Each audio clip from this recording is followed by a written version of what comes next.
Hello my dear students, how are you. चलिए, मुझे उम्मीद है आप लोग बिल्कुल स्वस्थ और तंदुरुस्त होंगे। कल हम लोगों ने न्यूमेरिकल्स करा। आज हम लोग न्यू टॉपिक स्टडी करने वाले हैं, क्लोज पैकिंग का। Close packing. आज हम लोग स्पेस को यानी एम्प्टी स्पेस को, खाली जगह को पैक करने वाले हैं, भरने वाले हैं। किससे? कॉन्स्टिट्यूएंट पार्टिकल्स से, एटम से, आयन से या मॉलिक्यूल से। और कॉन्स्टिट्यूएंट पार्टिकल्स को हम लोग स्फेयर भी बोलते हैं, क्योंकि एटम का शेप कैसा होता है? स्फेरिकल, गोलाकार। इसलिए हम लोग यहां एटम के प्लेस पर स्फेयर वर्ड का भी यूज कर सकते हैं। ओके बच्चों, अगर मैं स्फेयर लिखूं तो आप समझ जाइएगा कि एक आपका कोई ना कोई एटम होगा यहां। तो क्लोज पैकिंग को कहां से पढ़ना स्टार्ट करें? तो आइए हम लोग सबसे पहले वन डायमेंशनल क्लोज पैकिंग को देखेंगे, फिर टू डायमेंशनल क्लोज पैकिंग को देखेंगे, फिर थ्री डायमेंशनल क्लोज पैकिंग को देखेंगे। तो हम लोग स्टार्ट करते हैं किससे? वन डायमेंशनल क्लोज पैकिंग से, अर्थात 1D क्लोज पैकिंग से। आइए जानते, पहले इसको रफली समझते हैं। देखो, वन डायमेंशनल क्लोज पैकिंग।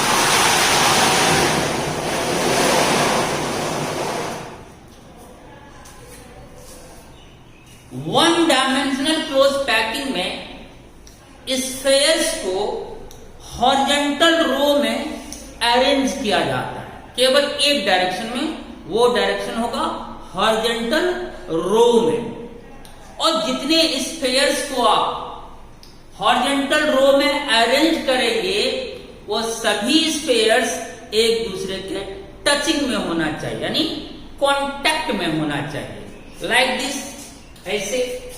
जैसे ये देखो, ये हमारा स्फेयर हो गया, ये हमारा स्फेयर हो गया, ये हमारा स्फेयर हो गया, ये हमारा स्फेयर हो गया, ये हमारा स्फेयर हो गया, ये हमारा स्फेयर हो गया। इस तरह से आप आगे जहां तक वहां पर इसको अरेंज कर सकते हैं। अभी हम लोगों ने क्या करा? जो स्फेयर्स है उसको हम लोगों ने हॉरिजॉन्टल यानी क्षैतिज रेखा में क्या करा? अरेंज कर दी। और सभी स्फेयर्स एक दूसरे के, देखो क्या है बच्चों, टचिंग में नजर आ रही है। तो अगर हम स्फेयर्स को हॉरिजॉन्टल रो में अरेंज कर दें तो वह कहलाएगा वन डायमेंशनल क्लोज पैकिंग, क्योंकि ये केवल एक डायरेक्शन में ये अरेंजमेंट है, इसलिए ये कहलाएगा one dimensional close packing, 1D packing, one dimensional close packing. और सभी स्फेयर मैंने क्या कहा? एक दूसरे के टच में होना चाहिए, कांटेक्ट में होना चाहिए। देखो, सभी स्फेयर एक दूसरे के क्या है? कांटेक्ट में। बोलो, क्लियर है? अब बताओ, जो बीच वाला स्फेयर होगा, क्योंकि इसमें जो भी चीज जानना है वो बीच वाला स्फेयर के थ्रू जाना, उसी को कंसीडर किया जाता है। एंडिंग वाले को कंसीडर हम लोग यहां नहीं करते हैं। जो बीच वाला स्फेयर है, चाहे वो ये हो, ये हो, ये हो, ये हो। अब देखो, जो भी बीच वाला, सपोज ये, इसको मैं शेडो कर देता हूं। अब जो ये स्फेयर है, बताओ तो ये स्फेयर डायरेक्ट कितने स्फेयर के कांटेक्ट में है? ये स्फेयर डायरेक्ट कितने स्फेयर्स के कांटेक्ट में है? ये स्फेयर तो डायरेक्ट इन्हीं दो स्फेयर के कांटेक्ट में है। इसका मतलब हर बीच वाला स्फेयर वन डायमेंशनल पैकिंग में टू अदर स्फेयर के क्या होगा बच्चों? कांटेक्ट में होगा। जैसे ये स्फेयर इन दो स्फेयर के कांटेक्ट में। अगर ये स्फेयर की बात करें तो ये इसके और इसके कांटेक्ट में। अगर इसके बात करें तो ये इसके और इसके कांटेक्ट में। तो जो भी बीच वाला स्फेयर होगा वो वन डायमेंशनल पैकिंग में टू अदर स्फेयर से क्या होगा बच्चों? कांटेक्ट में होगा। जैसे कि यहां पर आपको नजर आ रही है। अब क्या है, जो स्फेयर अदर जितने स्फेयर्स के कांटेक्ट में होता है वही उसका कोऑर्डिनेशन नंबर कहलाता है। CN coordination number. जैसे ये स्फेयर जो इसको मैंने शेडो करा है, ये स्फेयर अदर कितने स्फेयर्स के डायरेक्ट कांटेक्ट में है? दो स्फेयर के डायरेक्ट कांटेक्ट में है, एक इसके कांटेक्ट में है और एक इसके कांटेक्ट में है। तो इस स्फेयर का कोऑर्डिनेशन नंबर कितना हो जाएगा बच्चों? 2। कोऑर्डिनेशन नंबर 2 हो जाएगा। सभी में वही बात होगी। ये भी देखो दो अदर स्फेयर के कांटेक्ट में, तो कोऑर्डिनेशन नंबर इसका 2। ये भी देखो, ये भी दो अदर स्फेयर के कांटेक्ट में, तो इसका कोऑर्डिनेशन नंबर क्या होगा? 2। तो कोऑर्डिनेशन नंबर में कंसीडर किया जाता है बीच वाले स्फेयर को, साइड वाले को कंसीडर नहीं करते, क्योंकि मेजॉरिटी तो बीच वाला स्फेयर की ना होती है किसी भी पैकिंग में। इसलिए बीच वाला स्फेयर को देखना है वो अदर कितने स्फेयर के कांटेक्ट में है, वही उसका हो जाएगा कोऑर्डिनेशन नंबर। तो कोऑर्डिनेशन नंबर क्या होता है? क्लोज पैकिंग में एक पर्टिकुलर स्फेयर अदर जितने स्फेयर्स के डायरेक्ट टचिंग में होता है, कांटेक्ट में होता है, वही उस पैकिंग में उस पर्टिकुलर स्फेयर का कोऑर्डिनेशन नंबर कहलाता है। तो वन डायमेंशनल क्लोज पैकिंग में क्या है? हर बीच वाला स्फेयर अदर 2 स्फेयर्स के डायरेक्ट कांटेक्ट में है, इसलिए वन डायमेंशनल क्लोज पैकिंग में कोऑर्डिनेशन नंबर हो जाएगा कितना बच्चों? 2। बोलो ये बात क्लियर होगी? कोऑर्डिनेशन नंबर कितनी हो जाएगी? 2। अब बताओ, अगर मैं बात पूछे आपसे कि इस स्फेयर का सेंटर और इस स्फेयर का सेंटर की दूरी कितनी होगी, बोलो जल्दी, कितनी होगी दूरी? ये आप आराम से बता सकते हैं। ये डिस्टेंस कितना होगा? सपोज ये डिस्टेंस मैं d मान लेता हूं। d बराबर कितनी हो जाएगी? तो देखो क्या होगा, ये इसका रेडियस हो गया r, और यहां से यहां फिर इसकी रेडियस हो गई r। ये डिस्टेंस हो जाएगा r plus r equal to कितना बच्चों? 2r। तो वन डायमेंशनल पैकिंग में हर दो स्फेयर्स के सेंटर का दूरी हो जाएगा कितना? 2r। r plus r equal to 2r। बोलो क्लियर है एकदम? आइए अब हम लोग वन डायमेंशनल पैकिंग में क्या लिखा उसको देखते। क्लोज पैकिंग, ये तो हमारा टॉपिक हो गया। सबसे पहले close packing in one dimension. In one dimensional close packing the spheres are arranged in a horizontal row touching each other. One dimensional packing में क्या होगा? स्फेयर्स को हम लोग अरेंज करते हैं, किसमें? हॉरिजॉन्टल रो में। किस तरह से? इस तरह से कि उस हॉरिजॉन्टल रो में जितने स्फेयर्स होगा वो सभी एक दूसरे के टचिंग में होना चाहिए, सभी एक दूसरे के कांटेक्ट में होना चाहिए। Okay, in this arrangement each sphere is in contact with 2 other spheres. और वन डायमेंशनल पैकिंग में प्रत्येक स्फेयर अदर 2 स्फेयर्स के क्या होता है बच्चों? कांटेक्ट में रहती है। इन one dimensional close packing of spheres the coordination number is 2। अभी मैंने आपको बताया कोऑर्डिनेशन नंबर के बारे में कि वन डायमेंशनल पैकिंग में चूंकि हर बीच वाला स्फेयर्स अदर 2 स्फेयर्स के डायरेक्ट कांटेक्ट में रहता है, इसीलिए इसका कोऑर्डिनेशन नंबर कितना हो जाएगा? 2। अगर ये क्वेश्चन आए कि वन डायमेंशनल क्लोज पैकिंग में कोऑर्डिनेशन नंबर कितना होता है, तो आंसर क्या मारोगे बच्चों? 2। ओके, फिगर भी आप देख सकते हैं। हॉरिजॉन्टल रो में सारा स्फेयर्स अरेंज्ड है, वन डायरेक्शन में सारा स्पेयर्स अरेंज्ड है, सभी एक दूसरे के कांटेक्ट में भी आपको नजर आ रही है। जैसे ये शेडो वाला स्पेयर देखो, ये अगर टू स्पेयर्स के डायरेक्ट कांटेक्ट में है, इसका कोऑर्डिनेशन नंबर 2। इसमें इस अरेंजमेंट में हर बीच वाला स्पेयर अदर टू स्पेयर्स के कांटेक्ट में है, तो यहां हर बीच वाला स्पेयर का कोऑर्डिनेशन नंबर 2 हो जाएगा। डिस्टेंस देखो, सेंटर से सेंटर की दूरी, ये इस स्पेयर के रेडियस r, ये इस स्पेयर के रेडियस r प्लस r, ये डिस्टेंस मेरा आ जाएगा, तो d इक्वल टू कितना हो जाएगा 2r।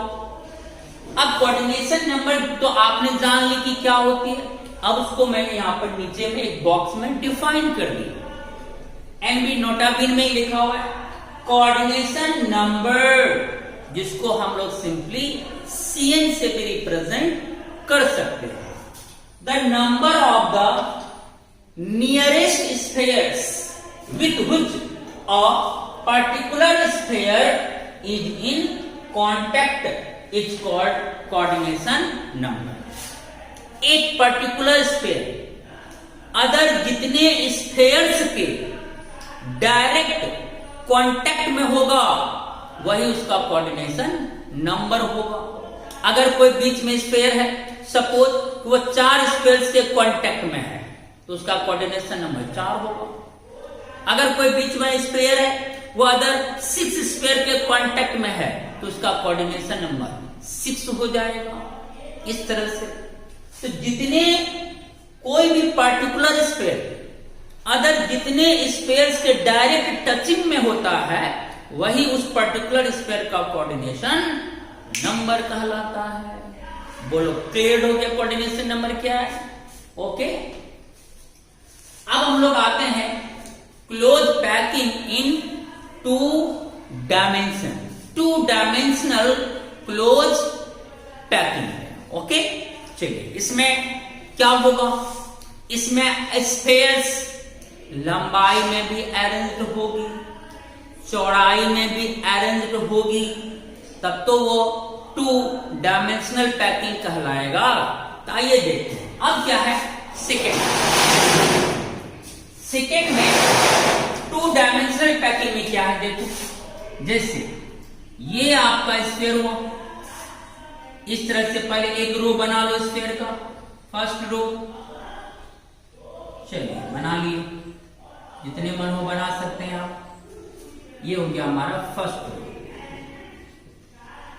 और फर्स्ट रो का नाम हम दे देते हैं ए। सपोज इस हॉरिजॉन्टल रो में जितने स्पेयर्स अरेंज है, इस फर्स्ट रो का हमने नाम दे दी क्या ए, ये ए रो हुआ स्पेयर्स का। ओके, अब आ गया उसके नीचे, फिर उसी तरह क्या करेंगे, फर्स्ट रो का जो ये स्फेयर है उसके नीचे जस्ट एक स्फेयर और अरेंज करेंगे, जस्ट आमने सामने, फिर जस्ट इसके नीचे एक और स्फेयर, फिर इसके नीचे और एक स्फेयर, फिर इसके नीचे और एक स्फेयर, फिर इसके नीचे और एक स्फेयर, फिर इसके नीचे और एक स्फेयर, फिर इसके नीचे और एक स्फेयर। यानी जो नेचर फर्स्ट रो का है एग्जैक्टली वही नेचर सेकेंड रो का भी होगा। तो फर्स्ट रो में जहां जहां जिन जिन पोजीशंस पर एटम है, ठीक सेकेंड रो में भी उन्हीं पोजीशंस पर क्या है एटम। देखो इधर से भी सभी का सेंटर एक लाइन में आ जाएगा, और ऐसे भी अगर हम एक लाइन खींचें तो इन 2 एटम का सेंटर एक लाइन में आ जाएगा। तो हॉरिजॉन्टली लाइन और वर्टिकली लाइन ड्रॉ करने पर सभी स्फीयर का सेंटर एक सीध में आ जाना चाहिए। और एक रो बनाते, चलो ये हो गया हमारा सेकेंड रो। क्या फर्स्ट रो और सेकेंड रो में कोई डिफरेंस है क्या? नहीं, सेम है। जैसे यहां अरेंज किया गया उसी तरह जस्ट उसके नीचे में भी स्फीयर्स को अरेंज किया गया। इसका मतलब हुआ कि फर्स्ट रो और सेकेंड रो में कोई डिफरेंस नहीं है, तो सेकेंड रो भी मेरा क्या हो जाएगा, ए के समान हो जाएगा। अब मैं थर्ड रो फिर उसी तरह से जस्ट इसके सामने ड्राइंग करना है, इसके जस्ट सामने ड्राइंग करनी है, एकदम बिल्कुल सामने सामने, बिल्कुल सामने सामने ड्राइंग करनी है बच्चों।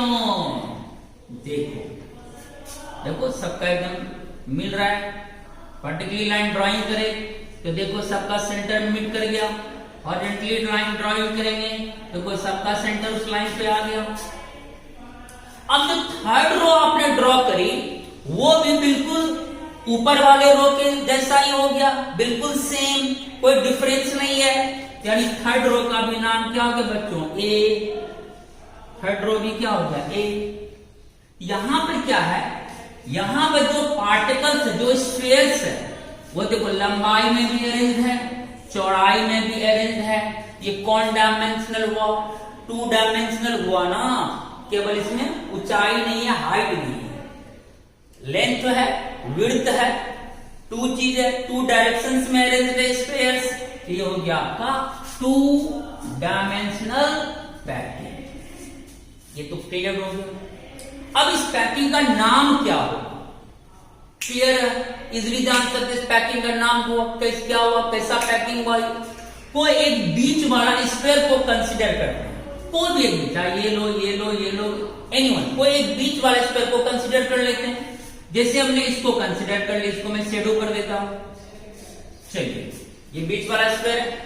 अब बताओ ये जो स्फीयर है, ये वाला स्फीयर, ये अदर कितने स्फीयर्स के डायरेक्ट कांटेक्ट में? तो देखो बॉल से देखो, अच्छा से आइज कंसंट्रेट करो। ये स्फीयर देखो, इस स्फीयर के डायरेक्ट टचिंग में, देख लो यहां, फिर इसके टचिंग में नहीं है, फिर ये स्फीयर इसके डायरेक्ट टचिंग में, फिर ये स्फीयर इसके डायरेक्ट टचिंग में, फिर ये स्फीयर इसके डायरेक्ट टचिंग में। ये जो बीच वाला स्फीयर है, ये अदर कितने स्फीयर्स के डायरेक्ट टचिंग में है? तो 4 स्फीयर्स के डायरेक्ट टचिंग में। देखो मैं यहां नाम लिख दूं, यहां इसके टचिंग में ये पहला स्फीयर, इसके टचिंग में दूसरा, इसके टचिंग में तीसरा, और इसके टचिंग में चौथा। देखो ये स्फीयर 1 2 3 4, इन 4 स्फीयर के टचिंग में है। और जब जो स्फीयर टचिंग में है उनके सेंटर को आपस में मिला देते हैं। जैसे इसका सेंटर को इसके सेंटर से मिला दो, फिर इसका सेंटर को इसके सेंटर को मिला दो, फिर इसका सेंटर से इसके सेंटर को मिला दो, फिर इसका सेंटर से इसके सेंटर को मिला दो। तो जितने टचिंग स्फीयर्स था उन सभी टचिंग स्फीयर्स के सेंटर को आपस में मिला दी। एक शेप बन गया, कैसा? स्क्वायर नुमा, वर्ग के आकार का एक आकृति बन गई। इसलिए इस पैकिंग का नाम हो जाएगा 2 डायमेंशनल स्क्वायर क्लोज पैकिंग। कितना मस्त है, 2 डायमेंशनल स्क्वायर क्लोज पैकिंग, क्योंकि हाँ स्क्वायर की तरह से पाया, इसलिए नाम हो गया 2 डायमेंशनल स्क्वायर क्लोज पैकिंग। बोलो क्लियर हो गया ये बात? अब बताओ 2 डायमेंशनल स्क्वायर क्लोज पैकिंग में प्रत्येक बीच वाला स्फीयर अदर कितने स्फीयर्स के कांटेक्ट में है? 4। इसका मतलब 2 डायमेंशनल स्क्वायर क्लोज पैकिंग में कोऑर्डिनेशन नंबर हो जाएगा कितना? 4। 1 डायमेंशनल में क्या था? हर बीच वाला स्फीयर 2 स्फीयर्स के कांटेक्ट में था, तो वहां कोऑर्डिनेशन नंबर 2 आया था। और 2 डायमेंशनल स्क्वायर क्लोज पैकिंग में क्या है? प्रत्येक स्फीयर अदर 4 स्फीयर्स के डायरेक्ट टचिंग में है, इसलिए 2 डायमेंशनल स्क्वायर क्लोज पैकिंग में एटम का कोऑर्डिनेशन नंबर कितना होगा बच्चों? 4। और मैंने आपको शुरू में ही कह दी, साइड वाले को कंसिडर नहीं करते हैं, बीच वाले को ही हम लोग कंसिडर करते हैं, क्योंकि मेजॉरिटी ऑफ एटम तो बीच में ही होती है। इसलिए बोलो ये क्लियर हो गया? यहां पर 2 डायरेक्शंस में स्पेस अरेंज है। लंबाई मान लो उसको और चौड़ाई मान लो, 2 डायमेंशनल में अरेंज है, इसलिए 2 डायमेंशनल क्लोज पैकिंग हो गया। अगर आप इसको और देखना चाहते हो, देखो इस तरह, यही हुआ आपका 2 डायमेंशन। देखो सेम, यहां देखो ये हुआ आपका first row, second row, third row, और हर रो का एटम देखो आमने सामने, ये देखो तीनों सीध में, ये भी तीनों सीध में, ये भी तीनों सीध में, ये भी तीनों सीध में। अब देखो ये मान लो ये बीच वाला स्तर, देखो ये कितने के कांटेक्ट में, ये देखो इसके कांटेक्ट में, इसके कांटेक्ट में, इसके कांटेक्ट में, इसके कांटेक्ट में है। ओके, यहां प्रत्येक बीच वाला स्फीयर 4 अदर स्फीयर्स के डायरेक्ट कांटेक्ट में है, इसलिए इसका कोऑर्डिनेशन नंबर कितना होगा बच्चों? 4। और जब ये चारों स्फीयर कैसे मीट कर दोगे, इसका सेंटर, इसका सेंटर, इसका सेंटर, इसका सेंटर, इसका सेंटर, एक स्क्वायर शेप बन जाएगा। इस पैकिंग का नाम हो जाएगा स्क्वायर क्लोज पैकिंग। बोलो क्लियर हो गया? अब क्या है, पैकिंग तो हमने कर दी, स्क्वायर क्लोज पैकिंग। अब क्या इस पूरा जगह को हम भर पाए? 100% जगह को क्या हम भर पाए? नहीं। तो बीच बीच में ये देखो जगह खाली, देखो ये जगह देखो एम्प्टी रह गया, ये जगह देखो एम्प्टी रह गया, ये जगह देखो एम्प्टी रह गया, एम्प्टी एम्प्टी एम्प्टी। इसका मतलब ये जगह एटम से ऑक्युपाई नहीं हो पाए। ओके, तो ये पार्टिकल्स आपका, तो क्लोज पैकिंग में पार्टिकल्स के बीच जो एम्प्टी जगह रह जाता है, ये देखो एम्प्टी जगह, खाली जगह, इसी को हम लोग कहते हैं वॉइड्स, VOIDS, वॉइड्स बोलते हैं। ये देखो voids voids voids voids voids voids, ये हुआ आपका वॉइड्स, जिसको हम लोग डिप्रेशंस भी बोलते हैं, डिप्रेशंस, वॉइड्स या डिप्रेशंस भी बोलते हैं।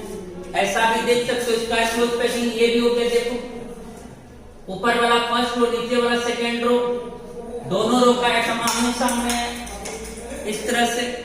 और ये जो हुआ, ये जो बीच में ये हुआ, यही हुआ इसका क्या बच्चों? वॉइड्स। ये जो एम्प्टी स्पेस बीच में नजर आ रही है ना, यही क्या हो गया बच्चों?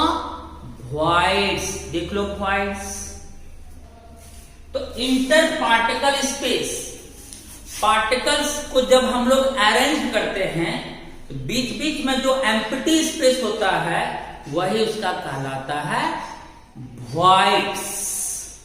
चलिए क्लियर हो गया? अब देखो यही खाली जगह, ये वॉइड्स हो गया, voids voids voids voids voids voids voids. इसी को मैं इसे 1-2 जगह दिखा देता हूं। ये वॉइड्स है, ये देखो वॉइड्स है, इसी को हम लोग कहते हैं क्या? वॉइड्स या डिप्रेशंस।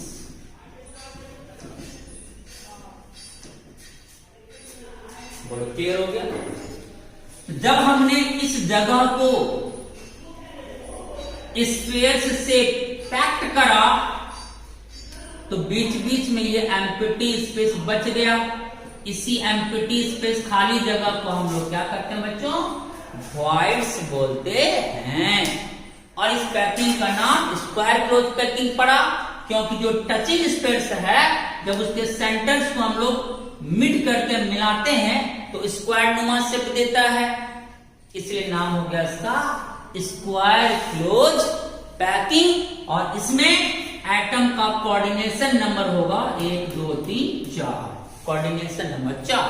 अब अगर क्वेश्चन आए कि 2 डायमेंशनल, लेकिन ध्यान रहे वहां 2 डायमेंशनल लिखा होना चाहिए, 2 डायमेंशनल स्क्वायर क्लोज पैकिंग में कोऑर्डिनेशन नंबर कितना होता है? आंसर मारेंगे कितना बच्चों? 4। बोलो क्लियर हो गया कॉन्सेप्ट? अब हम लोग आगे देखो, क्लोज पैकिंग इन 2 डायमेंशन। इसमें क्या होता है? The row can combine in 2 way. 2 dimensional close packing में हम 2 तरीके से स्फीयर के रो को सजा सकते हैं। These are 2 dimensional square close packing में। स्क्वायर क्लोज पैकिंग में हम लोग रो को अरेंज कर सकते हैं, स्पेस को अरेंज कर सकते हैं। और 2 डायमेंशनल हेक्सागोनल क्लोज पैकिंग, यानी हम 2D में 2 तरह का पैकिंग पढ़ेंगे। Square close packing, hexagonal close packing, square close packing, hexagonal close packing, 2D square, 2D hexagonal. अब हम लोग पहले आते हैं 2D स्क्वायर क्लोज पैकिंग में, जो अभी हमने आपको समझा भी दिया है। 2 dimensional square close packing. In this packing each sphere is in contact with 4 other spheres in the same plane। यानी इस तरह से पैकिंग होगा इसमें कि प्रत्येक बीच वाला स्फीयर अदर 4 स्फीयर के कांटेक्ट में आ जाता है। इन द सेम प्लेन, यानी एक प्लेन में, लंबाई में और चौड़ाई में। इस तरह से हम लोग स्फीयर्स को अरेंज करते हैं कि प्रत्येक स्फीयर यहाँ अदर 4 स्फीयर्स के क्या आ जाता है, टचिंग में आ जाता है, कांटेक्ट में आ जाता है, जिसके कारण इसका कोऑर्डिनेशन नंबर कितना हो जाएगा बच्चों, 4। वही जो फिगर मैंने रफ में बताया, तो वही देखो यहाँ बना हुआ है। First row, second row, third row, जितना रो हो आप यहाँ ड्राइंग कर सकते हैं। ठीक, अब जैसे यहाँ पर क्या हॉरिजॉन्टली हो या वर्टिकली, दोनों कंडीशंस में वर्टिकली लाइन ड्रॉ करेंगे तो तीनों का सेंटर एक सीध में आएगा। हॉरिजॉन्टली लाइन ड्रॉ करेंगे, इन सभी स्फीयर का सेंटर एक सीध में आ जाएगी। तो अगर आमने सामने रखकर हम स्फीयर्स को अरेंज करें, वही देगा आपका स्क्वायर क्लोज पैकिंग। अब इसमें जो शेडो वाला स्फीयर है, बीच वाला, देखो ये 4 अदर स्फीयर्स के क्या डायरेक्ट कांटेक्ट में। जब इस कांटेक्ट स्फीयर के सेंटर को हमने मिड करा, मिलाया तो स्क्वायर नुमा शेप आया, इसलिए नाम हो गया स्क्वायर क्लोज पैकिंग। क्योंकि ये स्फीयर 4 स्फीयर के कांटेक्ट में है, इसलिए इस पैकिंग में कोऑर्डिनेशन नंबर हो जाएगा कितना बच्चों, 4। और यहाँ सभी row, first row, second row, third row एक समान है, एक जैसा अरेंज है। अगर फर्स्ट रो का नाम ए, तो सेकेंड रो का भी नाम ए, थर्ड रो का भी नाम ए, इस तरह से हुआ ए टाइप पैकिंग। क्योंकि किसी भी रो में एटम के पोजीशन में कोई अंतर नहीं है, सब एक सीध में, जैसा ये रो है वैसा ही ये रो, वैसा ही ये रो, इसलिए तीनों रो सिमिलर है। तो ए तो नाम हो गया ए टाइप पैकिंग। बोलो क्लियर हो गया। और ये जो एम्प्टी स्पेस बच गया पैकिंग के बाद स्फीयर्स के बीच, इसी एम्प्टी स्पेस को हम लोग कहते हैं वॉइड्स या डिप्रेशंस। वॉइड्स या डिप्रेशंस। चलिए क्लियर हो गया। अब हम लोग 2D में एक पढ़ चुके, 2D में स्क्वायर क्लोज पैकिंग की जानकारी मिल गई। अब हम लोग आते हैं 2 डायमेंशनल हेक्सागोनल क्लोज पैकिंग। चलिए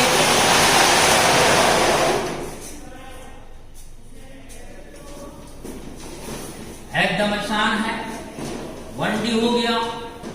2D में 2 टाइप्स का पैकिंग पढ़ना था, स्क्वायर और हेक्सागोनल। स्क्वायर हम लोग पढ़ लिए। अब हम लोग आते हैं हेक्सागोनल क्लोज पैकिंग। इसमें देखो पहले एक रो बनाओ। चलिए एक रो ड्रॉ करें। फर्स्ट रो हम ड्राइंग करने जा रहे हैं। चलिए फर्स्ट रो ड्राइंग कर लिया हमने, इसका नाम हो गया फर्स्ट रो। फर्स्ट रो को चलो ए मान लेते हैं। अब हेक्सागोनल क्लोज पैकिंग में, स्क्वायर क्लोज पैकिंग में क्या था, सेकेंड रो का जब स्पेस अरेंज करते तो आमने सामने था, इसमें आमने सामने नहीं होगा। इसमें जब सेकेंड रो ड्राइंग होगा, पहला रो का जो 2 स्पेस के पीछे डिप्रेशन है, धंसा हुआ भाग, देख रहे हो डिप्रेशन, तो सेकेंड रो के एटम को इसी डिप्रेशन में सेट कर देना। ऐसे डिप्रेशन, ये सब डिप्रेशन हुआ, फर्स्ट रो का डिप्रेशन हुआ, ये सब इसी डिप्रेशन में सेकेंड रो के स्क्वायर्स को क्या करना बच्चों, सेट करना, सेट करना। जबकि स्क्वायर में ऐसा नहीं, स्क्वायर में क्या था, सेकेंड रो का स्क्वायर फर्स्ट रो के स्क्वायर के सामने होना था, लेकिन यहां क्या है कि सेकेंड रो का स्क्वायर फर्स्ट रो के स्क्वायर के डिप्रेशन में सेट करना है। ये जो धंसा हुआ पार्ट है इसमें सेट करना है। आप देखो फिर दूसरा एटम डिप्रेशन में, फिर इसका तीसरा एटम डिप्रेशन में, हर जगह डिप्रेशन में सेट करना है, 2 स्क्वायर के बीच। टू फर्स्ट रो के टू स्फीयर्स के बीच में। अब क्या है, पहला रो और दूसरा रो में अंतर आ गया, क्योंकि सेकेंड रो का एटम इसके सामने तो नहीं आया, इसका मतलब ये अदर कोई रो हो गया बी। अब हम लोग फिर थर्ड रो अरेंज करेंगे। अब देखो थर्ड रो का एटम फिर इसके डिप्रेशन में, फिर इसके डिप्रेशन में, फिर इसके डिप्रेशन में, फिर इसके डिप्रेशन में, फिर इसके डिप्रेशन में, फिर इसके डिप्रेशन में, इस तरह से करना है। अब देखो क्या है, अब देखो फर्स्ट रो का सेंटर और थर्ड रो का ये देखो आमने सामने आ गया, देखो। फिर ये दोनों देखो, ये दोनों देखो, ये दोनों देखो, ये दोनों देखो, ये दोनों देखो। अब क्या, जो नेचर फर्स्ट रो का था अब सेम वही नेचर किसका हो गया, थर्ड रो का हो गया, क्योंकि फर्स्ट रो का एटम और सेकेंड रो का एटम आमने सामने आ गया। देखो आमने सामने, देखो आमने सामने, देखो आमने सामने, देखो आमने सामने। इसका मतलब फर्स्ट रो और थर्ड रो एक जैसा हो गया, तो थर्ड रो का भी नाम क्या हो गया, यहाँ ये बच्चों ए, और क्लियर है। तो फर्स्ट रो का नाम ए और सेकेंड रो उससे भिन्न है तो उसका नाम बी। फिर जो थर्ड रो डिप्रेशन में सेट किए वो फर्स्ट रो के डुप्लीकेट है, फर्स्ट रो के तरह ही है, इसका भी नाम क्या हो गया ए। अब फिर अगर हम और एक रो सेट करें, फिर इन दो स्तर का डिप्रेशन में शो ऐसा सेट करेंगे, फिर यहां पर देखो सेट करेंगे, फिर डिप्रेशन में सेट करेंगे, फिर यहां पर सेट करेंगे, फिर यहां पर सेट करेंगे। अब देखो इसका सेंटर और इसका सेंटर देखो एक चीज में आ गया, इसका सेंटर और इसका सेंटर एक चीज में, इसका सेंटर इसका एक चीज में, इसका सेंटर इसका एक चीज में, इसका सेंटर एक चीज में। इसका मतलब सेकेंड रो और फोर्थ रो बिल्कुल एक जैसा है, दूसरा रो और चौथा रो बिल्कुल एक जैसा है, एक जैसी सजावट है, एक पोजीशन पर सजावट है स्फीयर्स की। इसका मतलब जो फोर्थ रो है वो किसका डुप्लीकेट हो गया, सेकेंड रो यानी बी का। इसी तरह से अल्टरनेट वे में इसमें रो नजर आएगा, A B A B A B, इस तरह से चलता रहेगा। तो हेक्सागोनल क्लोज पैकिंग में रो का जो अरेंजमेंट होता है वो होता है इस तरह से, A B type of packing, इस तरह से हो। तो डिफरेंस है स्क्वायर क्लोज पैकिंग और हेक्सागोनल क्लोज पैकिंग में। वहां क्या था, स्क्वायर में सारा रो एक जैसा, जैसा फर्स्ट रो वैसा सेकेंड रो वैसा थर्ड रो वैसा फोर्थ रो, सभी रो एक जैसा था, सभी रो का एटम आमने सामने था। अगर कहीं में एक लाइन ड्राइंग करते तो सबका सेंटर उस लाइन में आता था, इसलिए उसका पैकिंग का अरेंजमेंट हो गया था a type of packing. Coordination number 4 था।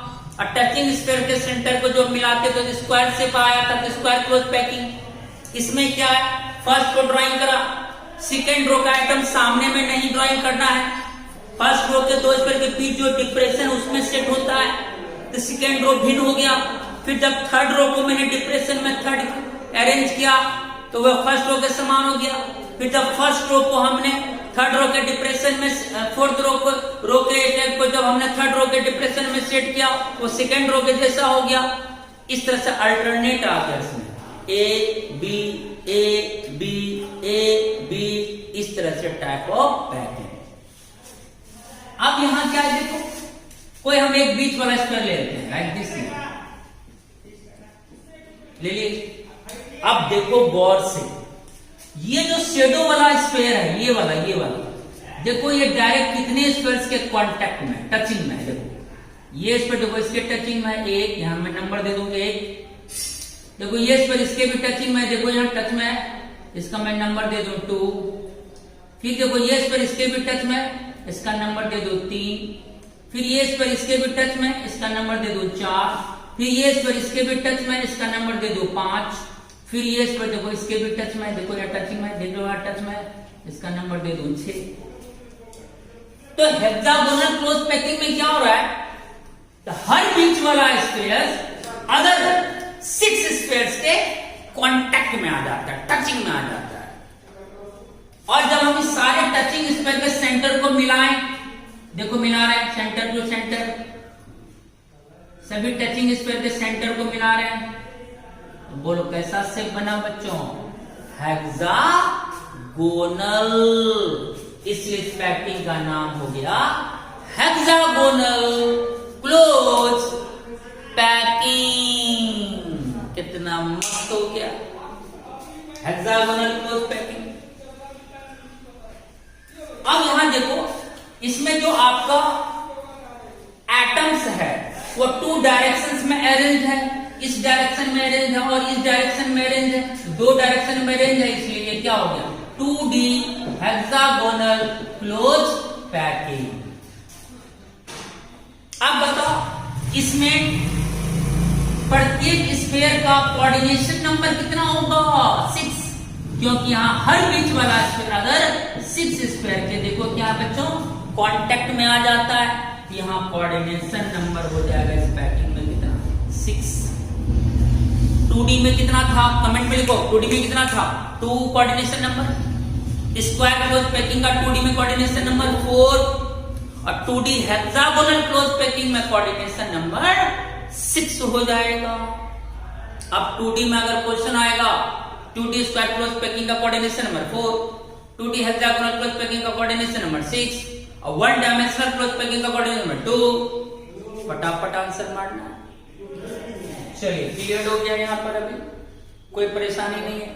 अब देखो व्हाइट, ये देखो ये सब क्या हो गया बच्चों व्हाइट, ये सब हो गया व्हाइट। अब अगर हम स्क्वायर क्लोज पैकिंग और हेक्सागोनल क्लोज पैकिंग के व्हाइट में कंपैरिजन करें, 1 मिनट दिखाते हैं, कंपैरिजन करें।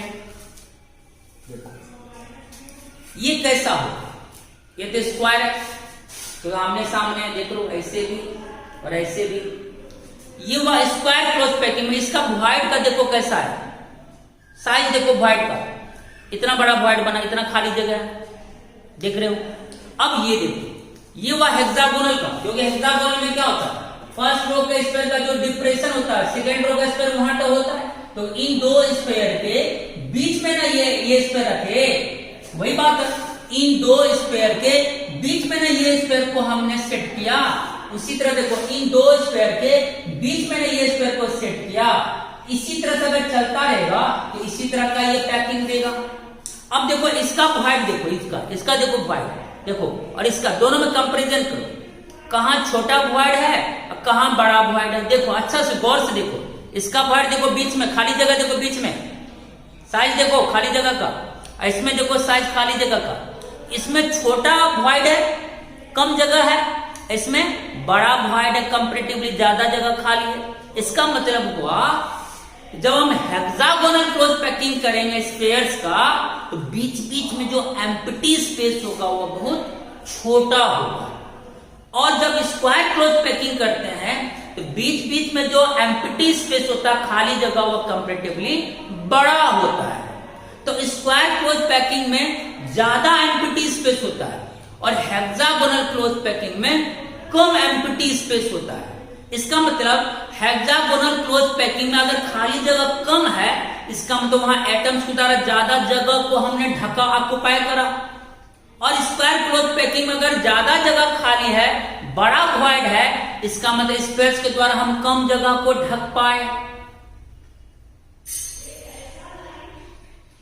तो ज्यादा क्लोज एटम होगा स्क्वायर क्लोज पैकिंग, उससे कंपैरेटिवली कम क्लोज होगा, सॉरी ज्यादा क्लोज जगह होगा हेक्सागोनल क्लोज पैकिंग में एटम्स का, एटम ज्यादा सटा सटा रहेगा हेक्सागोनल क्लोज पैकिंग में।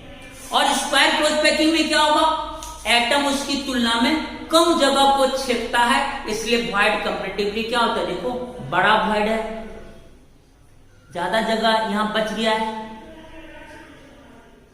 और इसमें कम जगह बचा है। देखो इसमें वॉइड छोटा, इसमें वॉइड बड़ा, हेक्सागोनल क्लोज पैकिंग में वॉइड छोटा, स्क्वायर क्लोज पैकिंग में वॉइड बड़ा। इसका मतलब ज्यादा अच्छा से हमने स्पेस को ऑक्युपाई किया, किस पैकिंग से, हेक्सागोनल क्लोज पैकिंग से। ज्यादा सटा सटा के एटम को सेट करे, ज्यादा जगह भराया, कम जगह खाली रहा। इसका मतलब hexagonal close packing better packing हुआ। किसकी तुलना में? स्क्वायर क्लोज पैकिंग में। ये बेटर पैकिंग किया, मोर इफिशिएंट मोड ऑफ पैकिंग। और स्क्वायर क्लोज पैकिंग में हमने क्या करा, जगह तो भरा, लेकिन इसमें जो खाली जगह है वह हेक्सागोनल के कंपैरिजन में ज्यादा रह गया। इसका मतलब ये पुअर पैकिंग हुआ, पुअर अरेंजमेंट हुआ आइटम्स का यहां पर। तो इन दोनों में अगर तुलना करें तो hexagonal close packing is the more efficient mode of packing as compare to square close packing. तो स्क्वायर क्लोज पैकिंग हो गया पुअर अरेंजमेंट वाला, और हेक्सागोनल पैकिंग हो गया बेटर अरेंजमेंट वाला। बोलो क्लियर हो गया दोनों में? कोई परेशानी? चलिए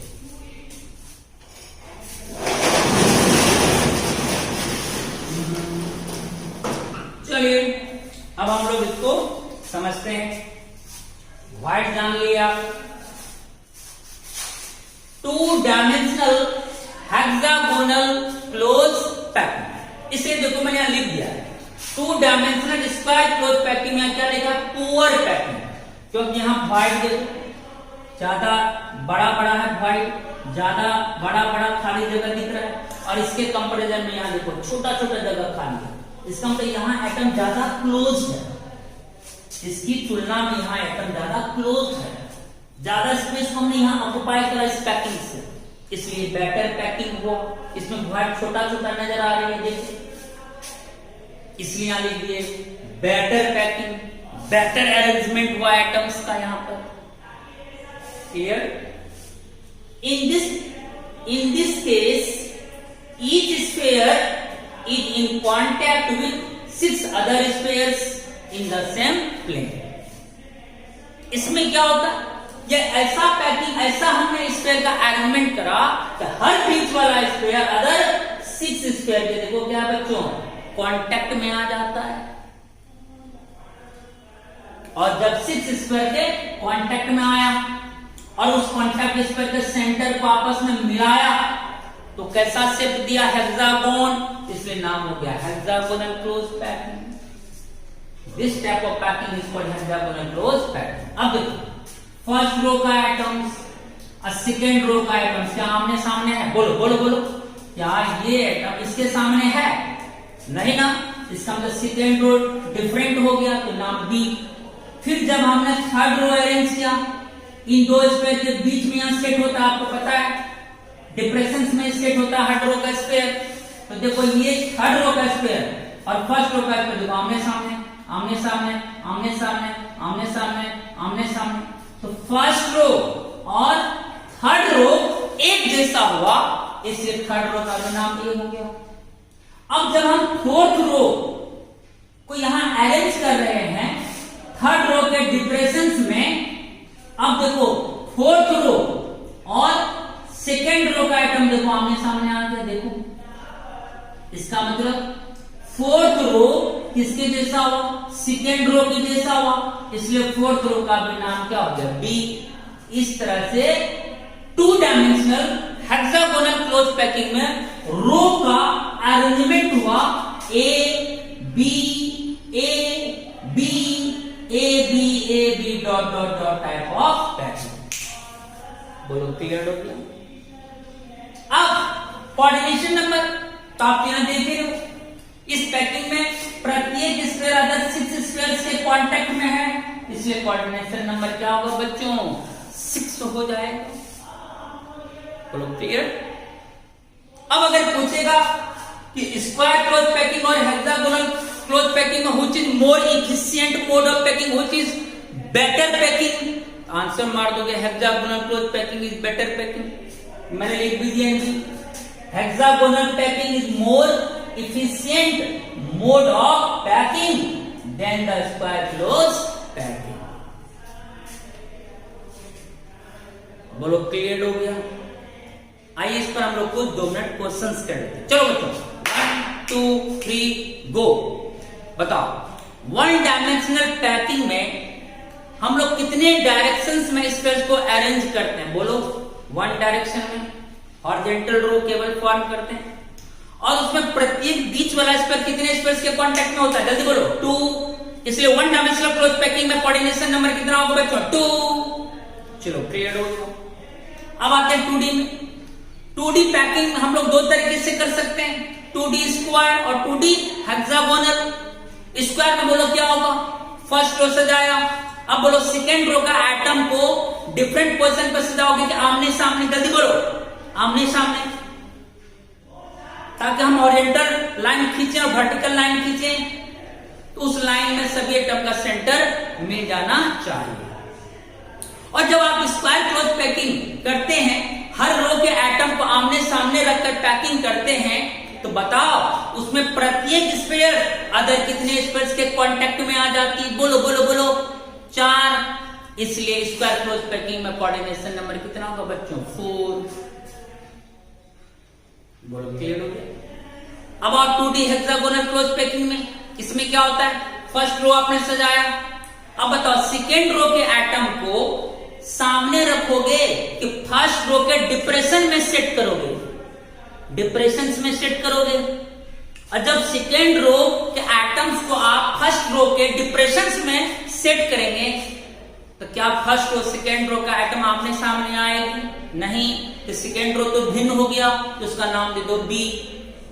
और जब आप थर्ड रो के एटम को सेकेंड रो के डिप्रेशन में सेट करोगे तो तब थर्ड रो का एटम और फर्स्ट रो का एटम क्या होगा, एक सीध में आएगा। इसका मतलब फर्स्ट रो और थर्ड रो एक जैसा हो गया, इसलिए थर्ड रो का नाम क्या होगा बच्चों A। फिर जब हम फोर्थ रो के एटम्स को डिप्रेशन में सेट करते हैं तो वो किसके जैसा आता है, बोलो सेकेंड रो के जैसा। तो सेकेंड रो और फोर्थ रो, चौथा रो एक जैसा हो गया, तो फोर्थ रो का भी नाम क्या हो गया B। तो कैसा अरेंजमेंट हुआ, A B A B A B A B type of packing होगा। और इसमें क्या होता है, जब आप हेक्सागोनल पैकिंग कर लिए 2D में, तो यहां प्रत्येक स्फीयर बोलो अदर कितने स्फीयर्स के कांटेक्ट में आ जाती है, बोलो बोलो कमेंट में लिखो कितना, बोलो 6। इसलिए इसका कोऑर्डिनेशन नंबर कितना होगा 6। और दोनों पैकिंग के बाद आपने जब वाइड का कंपैरिजन किया, तुलना किया, तो स्क्वायर क्लोज पैकिंग में ज्यादा एम्प्टी स्पेस मिला, ज्यादा बड़ा बड़ा एम्प्टी स्पेस, और कंपैरेटिवली इसमें छोटा एम्प्टी स्पेस बना।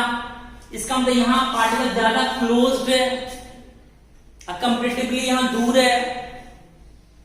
इसका मतलब ज्यादा अच्छा से हमने किसमें पैकिंग किया, हेक्सागोनल क्लोज पैकिंग किया, इसलिए हुआ बेटर पैकिंग, और कंपैरेटिवली ये हुआ पुअर पैकिंग। बोलो फुल्ली क्लियर हो गया पैकिंग का कॉन्सेप्ट। वॉइड्स की भी जानकारी आज मिली। आज हम लोग 2 पढ़े, 1D पढ़े, 2D पढ़े। अब हम लोग पढ़ेंगे 3D। 3D में क्या होगा, बस ये एक चादर होगा, चादर सीट, 1 सीट होगा। और जब यही सीट इसके हम ऊपर चढ़ा दें, फिर इसके ऊपर चढ़ा दें, फिर इसके ऊपर चढ़ा दें, चादर पे चादर, चादर पे चादर, चादर पे चादर, चादर पे चादर, तो क्या होगा, मोटा हो जाएगा, हाइट आ जाएगा। तब तो लंबाई भी हो जाएगा, चौड़ाई भी होगा और ऊंचाई भी हो जाएगी, तब वो क्या हो जाएगा 3D। तो आज हम लोग एक सीट बना, स्क्वायर सीट, और यहां हेक्सागोन सीट। अब कल हम लोग क्या करेंगे, इसी सीट के ऊपर सीट चढ़ाएंगे, सीट के ऊपर सीट, सीट के ऊपर सीट, चादर के ऊपर चादर, तब वो किस में बदल जाएगा बच्चों, 3D में बदल जाए। 3D में कोऑर्डिनेशन नंबर अलग होगा। तो क्वेश्चन पर ध्यान देना कि स्क्वायर क्लोज पैकिंग का 2D में पूछ रहा है कोऑर्डिनेशन नंबर की 3D में, उसी तरह हेक्सागोनल क्लोज पैकिंग का 2D में पूछ रहा है 3D में। अगर 2D में पूछेगा तब तो स्क्वायर क्लोज पैकिंग में 4 कोऑर्डिनेशन नंबर, अगर 2D में पूछेगा तो हेक्सागोनल क्लोज पैकिंग में कोऑर्डिनेशन नंबर 6 हो जाएगा। तो आज हम लोग जो भी बात की इन दोनों लोगों 2D का बात की, कल हम लोग बात करेंगे 3D का। चलो मजा आया, चमका, पक्का। चलिए टेक केयर एंड बाय। थोड़ा देर के लिए आप लोग स्क्रीनशॉट ले लीजिए, फिर मैं ऑफ कर दूंगा। ओके।